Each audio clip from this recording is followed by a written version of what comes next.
Hi, everyone. I'm Ravi Kapur. I'm joined today by Dhruva Jaishankar, who's the Executive Director of ORF America. His name might be familiar to many of the folks in our audience because his father is indeed the External Affairs Minister for India, very well-spoken and obviously a very popular figure amongst the diaspora and nationally because he does represent the Indian message. And what is it like? I mean, just before we get into your purview, I mean, what is it like being his son, knowing that, you know, there's some of that specter that falls on you? They probably expect you to behave a certain way, speak a certain way, act a certain way, or does any of that fall on your shoulders? I mean, you know, I've lived and worked in DC off and on since 2005. And so it's been a while, and you know, at that time he wasn't a very well-known figure. So it's been a bit surprising in some ways that now he's recognized places and is well-known. Obviously, we're speaking in the wake of this conflict between India and Pakistan. We don't know how widespread it will be, but obviously there's been some weapons exchanged on both sides here. I don't think we have a full picture of loss of life yet. And certainly I think most people around the globe don't want to see the conflict spread or be a larger entanglement. So give me your perspective on, because I know you spent a lot of time developing U.S. India relations, but you know, has the U.S. response, what is that, in your opinion, what's the U.S. response been to this conflict, knowing that the U.S. has a long-term engagement in Pakistan as well as in India? So, you know, there's a long and pretty well-documented background to all of this. I think a few things. One is just on the India-Pakistan equation. We had a terrorist attack a couple of weeks ago in Jammu and Kashmir, which was pretty remarkable and I mean tragic, of course, but also it was a very worrying sign. It's the first time civilians had been targeted at this scale in more than 10 years, for almost 15 years since the last civilian attack.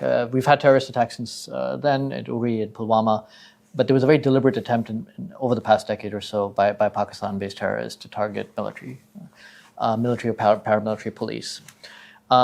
And so I think it was very hard to see how India could not respond to that, because not responding would have essentially been a license that this is acceptable. And I think it's quite clear for the majority of Indians that that kind of activity is completely unacceptable. And so we saw 2 days ago India responding with strikes, which India says were proportional, targeted, against known terrorist facilities. And they gave a documented reason for why they targeted each of those 9 facilities. Pakistan responded almost immediately with very heavy shelling on the line of control. At least 16 Indian civilians died in that, including women and children. And since then, the last 2 nights, we've seen an exchange of drones across the border, some shot down, some targeted, some reached. So I think we're in this situation, which is worrisome at this point of time. Now, I think a few things on the U.S. response. In the past, there was a closer U.S.-Pakistan relationship. There was a tipping point in 1998-99. During the Kargil War, Bill Clinton was the first U.S. president to actually explicitly say, well, India's in the right on this. Pakistan was the aggressor, and basically urged Nawaz Sharif, the then Pakistan prime minister, to back off. Since then, we've seen a kind of change. The U.S. still needed Pakistan because of the war in Afghanistan. But another tipping point was the last 2 big terrorist attacks, 2016 and 2019, in Pulwama and Uri. It was actually America, and one was under the Obama administration, one was under Trump administration, that basically said, you know, India has in some ways a right to respond, right? So I think there is now a growing view, and this has been sustained here, that while obviously nobody wants to see this escalate too far, including the U.S., and the U.S. has called for de-escalation, there is an acknowledgement, and we've heard this now from several U.S. officials, from President Trump downwards, that India has responded India's response was a legitimate response. And obviously this India-Pakistan conflict goes well beyond your lifetime and my lifetime. Yes. At what point will there actually be, peace? I mean, I think a lot of it goes down to the operational philosophy of the Pakistan Army, very specifically. This has a long tradition going back to the 1950s and 1960s, but it's a combination of 2 things on their side. One is a constant proxy conflict with an adversary, in this case India, on ideological terms, is a way for them to maintain their power within their country.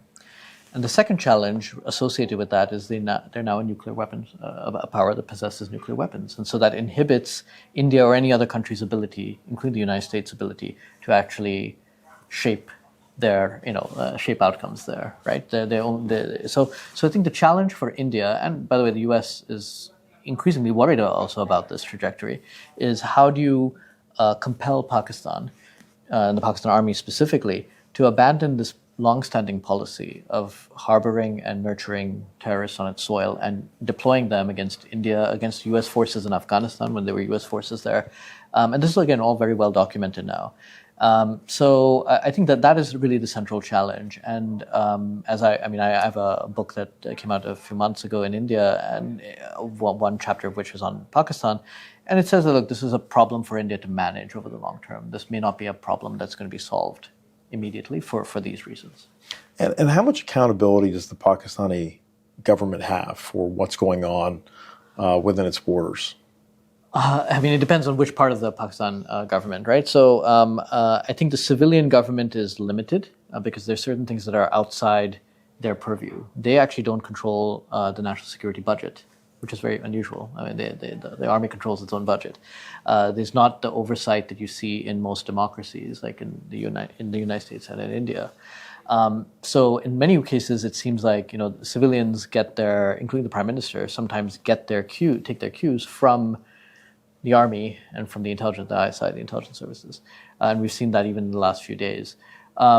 The army is a different matter. The army is much more has actively encouraged, created an infrastructure of training, equipping, financing, and deploying these terrorist proxies against India. So they do have a lot more control. And some of the targets that were hit by India recently were representative of that. What do you make of allegations that India is instigating these incidents? And obviously, the Pakistani leadership has been out in the media, in effect, kind of counter messaging what India is saying. Right. Again, I am old enough to have lived through a number of these crises. I can remember 1999, the Kargil War. 2001, there was an attack on the Indian Parliament. 2008, there were the Mumbai terrorist attacks in 26/11. And we see the same pattern all the time. In all of these cases, there was a combination of Pakistan denying any responsibility, denying any role, and actually painting India as the aggressor. But I think, look, 50 years, if your neighbor is an arsonist and your house keeps burning down, at some point that responsibility falls on your neighbor, right? And if there is that pattern of behavior that keeps continuing and has continued for 50 years, that messaging, however effective it may be tactically, over time, fewer and fewer people buy it. And I think we're seeing that now even, which is like, at least at the official level, I'm not sure anybody takes a lot of the Pakistani claims seriously. Give me some perspective as of 2025, what the U.S. engagement is with Pakistan is financially. So in the past, for a period of time, this was in the about 15, 20 years ago, Pakistan was one of the largest recipients of U.S. aid. And if you combine military assistance and economic assistance, it was really, I think, after Egypt and Israel, one of the largest recipients of aid, and Afghanistan. That has really dropped significantly. So the military, as I mentioned, is almost zeroed out. The economic has come down. Now, I think bilateral assistance will be pretty marginal and really insofar as it existed until recently, was mostly very focused on things like healthcare and that.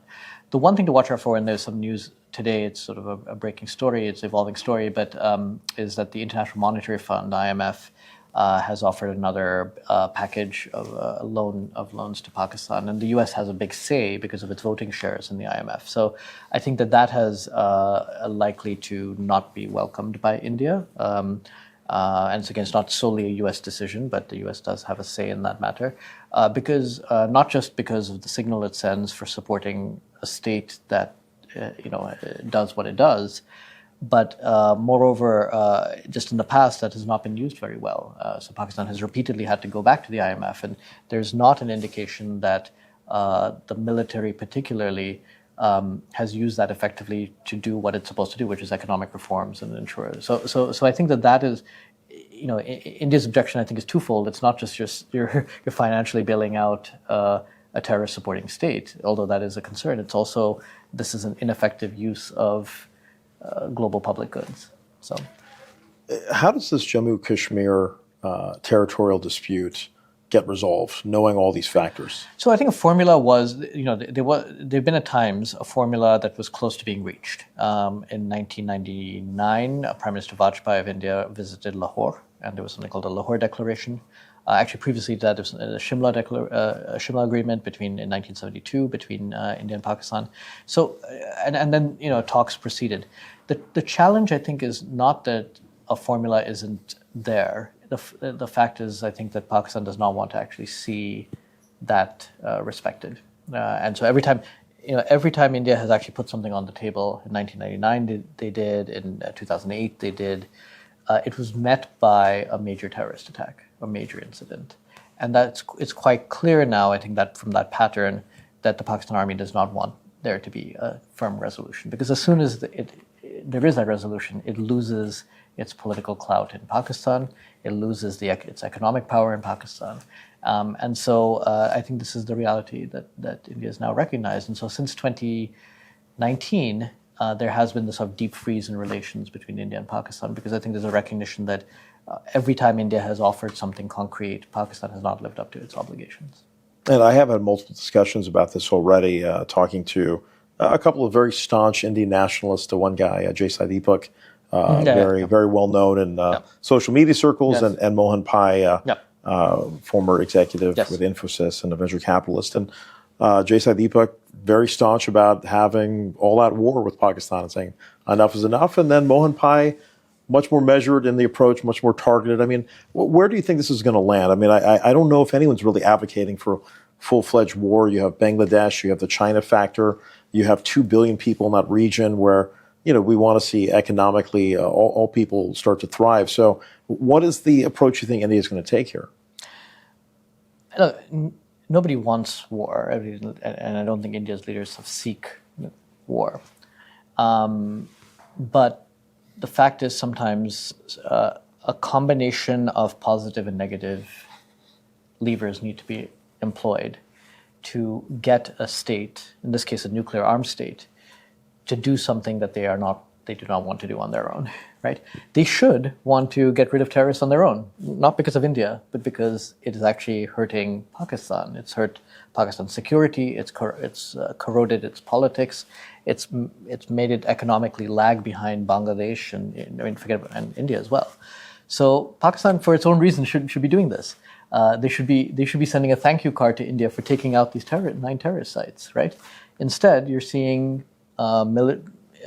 Pakistan army officers in fatigues honoring the dead terrorists at their funerals.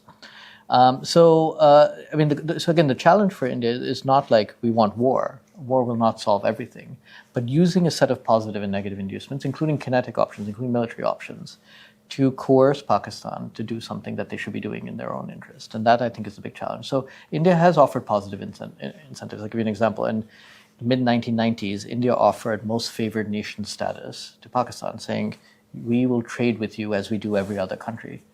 Pakistan did not reciprocate that ever, and it was only suspended in 2019.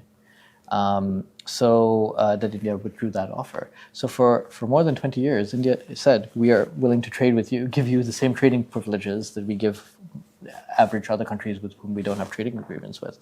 And Pakistan did not reciprocate. At SAARC, the regional grouping, India offered some initiatives for all the 7 South Asian countries to work together on some pretty simple things, right? Meteorological data on the monsoons, satellite data, things like that. And Pakistan would repeatedly block those. And because that group operated by consensus, Pakistan blocking it meant nothing happened. So you saw after a while, Prime Minister Modi got fed up and said, we're going to do things with the other South Asian countries that excludes Pakistan. And that's how India has responded to it. So look, again, I don't think it's sort of war is not always the answer, but military options have to be kept on the table as a lever. And I think we're seeing how that is being put to use now. So are we going to solve this in our lifetimes, or probably not? I don't know. You never say never. I mean, 80 years ago, Pakistan and India did not exist as independent countries. They do now. 50 years ago, Pakistan included Bangladesh. It, now have independent Bangladesh.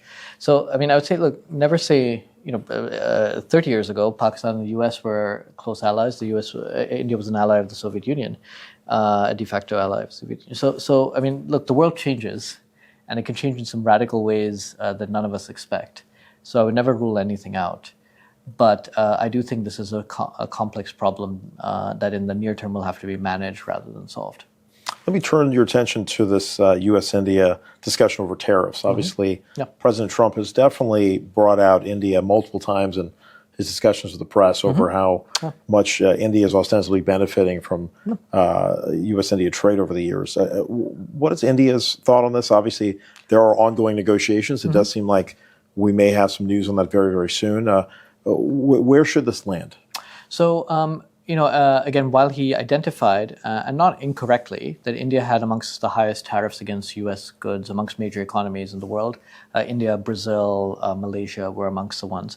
And he announced global reciprocal tariffs. And when that announcement, that Liberation Day announcement came, actually to my, and I suspect many people's surprise, India was not amongst the hardest hit. Because the formula they used for setting those initial tariffs was actually the trade deficit. And while India does have a trade surplus with the United States, it's not as much as many other countries. So you saw actually most of the South Asian countries and Southeast Asian countries affected much more by that initial barrage of tariffs than India. And there were carve-outs in certain areas that India has a big advantage and a big interest in, like pharmaceuticals. So the first round wasn't so bad. Those have been dropped to 10% as part of global tariffs. But India now finds itself actually towards the front of the queue for a tariff agreement. So I think there's expectation very soon, certainly probably by the fall, that we may see a trade agreement of some kind between the United States and India. There have been at least 4 rounds of high-level engagement at the cabinet level of meetings, both in person and virtual. There may be another round in a week or two. So I'm actually, and we saw the first deal signed between the U.S. and UK yesterday. So I'm actually reasonably optimistic that we will have a stabilization in tariffs between the U.S. and India, hopefully by September, if not sooner. Give me some perspective on what it is to be, again, obviously your dad being one of the leaders in Indian policy. You've been involved, whether you like it or not, in how some of this has been developed. I'm sure your father bounces some of this off of you and your family to some degree, or no? I usually find out about things in the press. So really? yeah, okay. Yeah. So I mean, he's not leaning on you for any of this stuff. Well, I mean, talk about the evolution of Indian foreign policy and what you've seen over the course of your lifetime, because obviously India was not very vocal, and certainly the U.S.-India relationship was really minimal when I was certainly growing up here in the U.S. I mean, India did seem like a truly not just a foreign country, but a place, it was like another planet. Yeah, a lot of people, when they met Indians here, they thought they were Native American or things like that. Sure. They weren't able to identify India on a map. Yeah, so no, I somewhat remember some of that. But no, it's changed a lot. I mean, I would say broadly on the U.S.-India relationship specifically, I think it's changed. A lot of things happened between India's independence in 1947 and the mid-60s. It was actually much more cooperative than I think people realized, and there was actually a lot more going on. I mean, I can give you some examples. The Tennessee Valley Authority, very middle America, it's a sort of managed sort of irrigation system, dams, electricity generation. They actually helped something in India called the Damodar Valley Corporation set up, which is now to do something similar in India. So in the 1940s, India is newly independent. You have U.S. engineers going out to India and helping India with its damming system. The U.S. helped with the Green Revolution, which helped India become agriculturally self-sufficient. There was, I think, a great deal. It was a much more cooperative relationship than I think a lot of people realize now, sitting back. Things soured again for reasons in the 1970s to 1990s, and I think India and the U.S. found themselves on opposite sides of the Cold War. And India perceived the U.S., China, and Pakistan as this sort of unholy trinity that was working against Indian interests, not without reason. The Cold War, at the end of the Cold War, kind of opened up possibilities, and we saw, particularly after India's nuclear tests in 1998, the U.S.-India relationship start to grow. So despite very severe sanctions after India's nuclear tests, a year later those sanctions were lifted. Bill Clinton visited India in 2000. And that kind of started a progress that has been built upon by every prime minister in India since then and every president in the United States since then. And we've now seen this become a much more broad and well-developed relationship. And there's almost no aspect of human endeavor today where the U.S. and India are not collaborating in some shape or form. Indians now constitute, as you probably know, like the second largest number of foreign-born people in India after Mexico.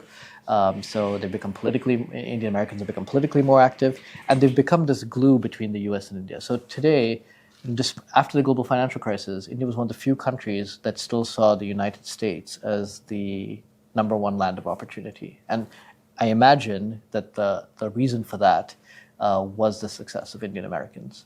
It remains the number one destination for students, right, for Indian students. So I think this is a very good story to tell. It is very broad. It is very complicated, in some ways complex, but it has been this evolution that's had these inflection points. And do you feel as if India and China are going to be able to settle their differences in the short term, or is this just a conflict in governmental approaches? I'm very pessimistic about that, and I think it has less to do with India and China specifically, although there's some specific elements of that, but more to do with China itself and China's overall approach to the world. And essentially, China is a country that has grown tremendously over the past few years. Its economy is now the second largest economy in the world.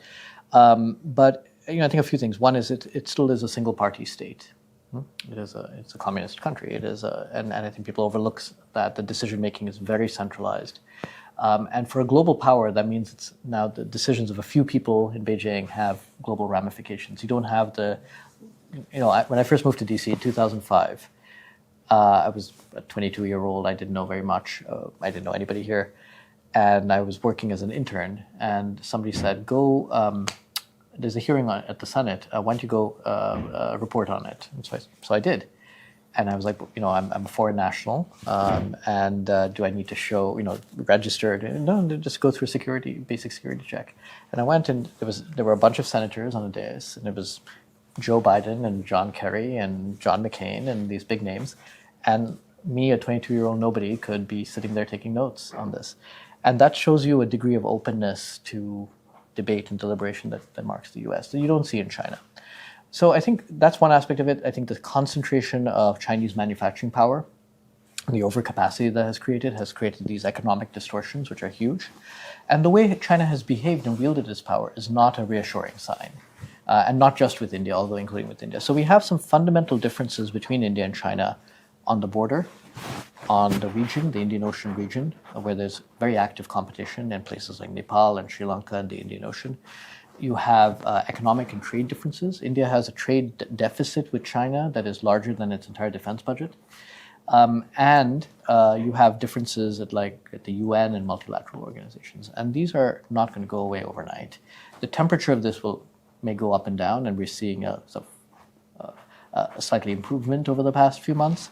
But these fundamental differences are going to be very difficult to change unless China transforms in a very fundamental way, and not just with respect to India.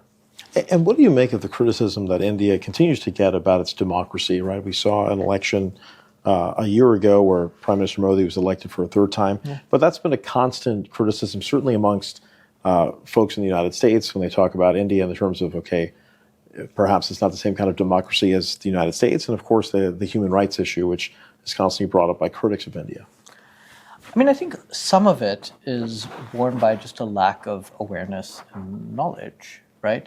So you had an election last year where Prime Minister Modi lost seats and went from having an absolute majority to not. Nobody complained about the voting process. In fact, you had in some ways a more transparent and quick electoral process than you have here. It's electronic voting. You have voter verification live. I voted in India, and you see on an electronic machine, you get a printout. It goes into a ballot box. You cannot tamper with it. So you can, at least the mechanics of the electoral process are really sound. In fact, I think a lot of other countries could learn from India's own experience how to get people to vote. But that's just one part of democracy. But if you look at debate, you have every day I read the Indian press and I see something that's critical of the government every day. on different aspects of it, from the right, from the left, from different groups. You look at state parties. State politics is very competitive. For a while, you had a situation where the largest cities, Delhi, Calcutta, Mumbai, Chennai, were all governed by non-BJP states, and the chief ministers in those states are quite powerful. If you look at pluralism, again, I mean, this is one of the most diverse, pluralistic societies. So, is India perfect? No. But I've lived in the United States, I've lived in Europe, I've lived in Japan, I've lived in India. I've yet to come across a completely perfect society. And so I'm not saying India does not have flaws, but I do think this idea that India is somehow not a democracy, some of it is very motivated and also just driven by a lack of understanding and engagement. Finally, will you enter the Indian Foreign Service at some point, or perhaps go into politics? Too late for that. I'm 41. I'm too.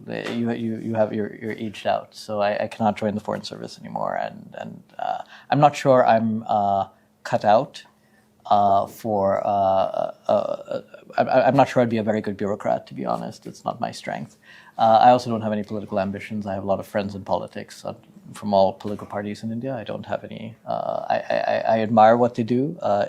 Politics in India is very hard, and if you've ever tracked somebody who's run for election, I have a few friends some from the BJP and some from Congress who've run. It is exhausting what they have to do, both to get elected, but even after they're elected. And I'm not sure I would want to burden myself with that. Well, I'm glad we finally had a chance to sit down. Really appreciate your time. Dhruva Jaishankar with ORF America. Thanks very much. Thanks.